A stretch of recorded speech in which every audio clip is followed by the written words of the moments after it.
How's it going, everybody? This is BeatTheBush. Inflation has reached 6.8%, and I think it's on everyone's mind on how to avoid paying this. This video is brought to you by Webull. Why only take 3 free shares of stock when you can get 5 free shares of stock now? Webull is giving away 1 free share of stock just for signing up that's valued between $3 and $300. You'll get another 4 free shares of stock valued between $32 and $8,000 just for signing up and depositing any amount, even a penny. In addition, you can get $5 free worth of crypto just for trading $1 worth of cryptos. This promotion is valid between December 10th and December 23rd, so get it before this expires. Check out my referral link down in the video description below. The current inflation is 6.8%, the month before 6.2%, and the month before that 5.4%. Keep in mind that 6.8% is not an increase from last month, it's an increase from 1 year ago. So whatever you paid 1 year ago, let's say it's $100, today you're gonna have to pay $106.80. Whenever we look at inflation data, I always wanna look at real income that goes with it. So let's take a look at this chart and you'll see what I mean.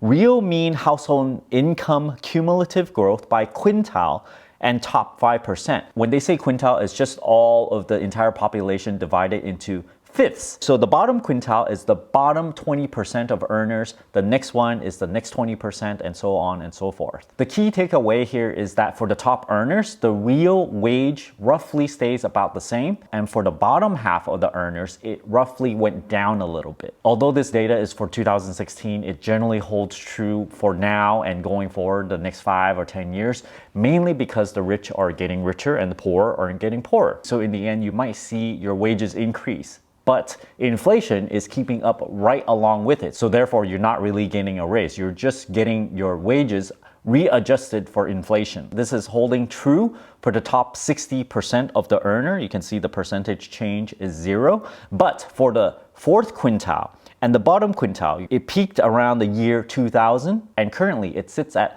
minus 2.4% decrease in real wages. For the bottom quintile, it peaked around 1999, and then percentage change is minus 9.4%. This article is pretty interesting because I thought that it was pretty typical for a profit earning company to not want to pay its employees more. Google exec tell employees they won't raise pay company-wide to match inflation. Google employees, they're smart people. They know inflation is going up at 6.8%, and then they're requesting their managers to give them a raise in accordance to inflation. And the fact that they're refusing this is just typical because they don't really have to. At the end of the day, if you want to get paid more, well, go find a better job. Keep in mind though, Google employees are probably the top quintile of earners as long as you earn $213,000 or more. Okay, maybe second quintile and then the top quintile. Why pay more if you're not forced to? A business main goal is to make more money for its shareholders, not to make employees happy by helping you out with inflation. By refusing a company-wide pay increase, they can keep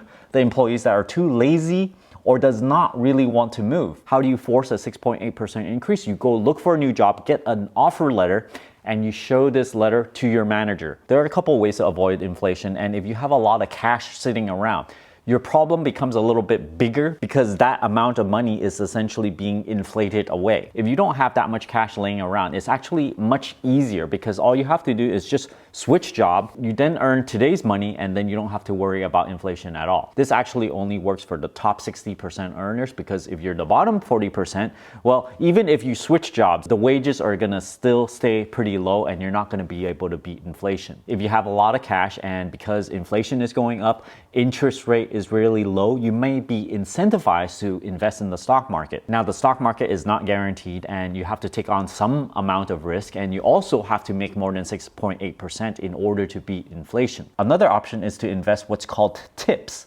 Treasury Inflation Protected Securities. Now, this may or may not be familiar with you, but let's take a look at what it really does. TIPS provide protection against inflation. The principal of a TIPS increases with inflation and decreases with deflation as measured by the CPI. When TIPS matures, you are paid the adjusted principal or original principal, whichever is greater. TIPS may pay interest twice a year at a fixed rate. The rate is applied to the adjusted principal, meaning if your principal went up due to inflation, they're going to pay your interest based on that bigger amount. The principal interest payments rise with inflation and fall with deflation.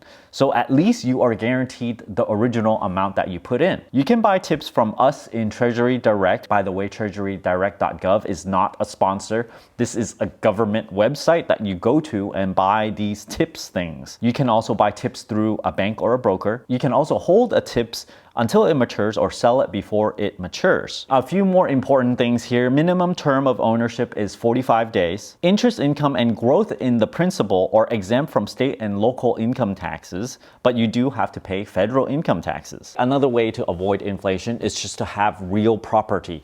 As inflation goes up, you have to pay more for real property like houses or anything that is physical. They tend to generally increase in price as inflation goes up. The last way to avoid inflation, and may not be so popular with everyone, is just to embrace minimalism. Ever since I did so and kind of got forced to eat vegan because of my own health issues, I no longer need to buy as much meat. Meat has increased 24% in 1 year, and I have to admit, I probably bought like $20, $40 of meat in the entire year. In general, even though you reduce the amount of meat that you buy, you do increase the purchase of other fruits and vegetables and other kinds of proteins like beans or tofu. But generally, your grocery bill is definitely going to reduce by more than 50% if you decide to go this route. I know being a vegan is not for everyone, and when I was a meat eater, I actually profusely refused to eat only a salad. I would complain nonstop if I had to eat just one meal of salad. So I've been there. Gasoline is up 51%. I don't pay for gasoline. Buy an electric car. I know it's expensive, but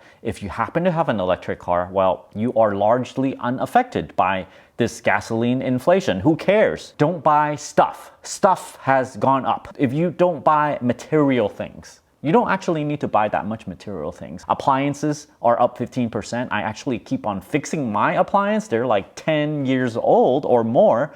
And when there's something broken in it, I just fix it myself. So I don't need to pay this inflation adjusted price for appliances. I know in the end, people still need to buy a certain low level number of things.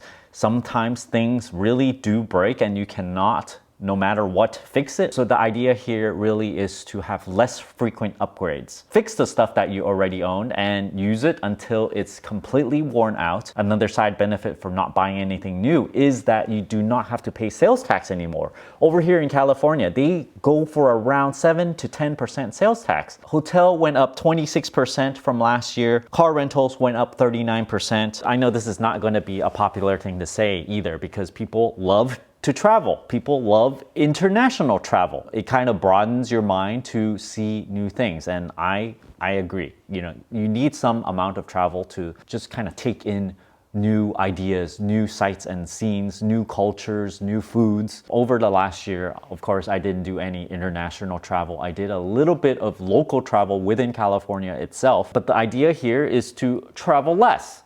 If you travel less, then you don't have to pay for hotels or car rentals that went up. So if you do all these things, you might be able to at least minimize effects of inflation. Thanks for watching this video. Don't forget to give me a like and subscribe for more. Thanks for watching.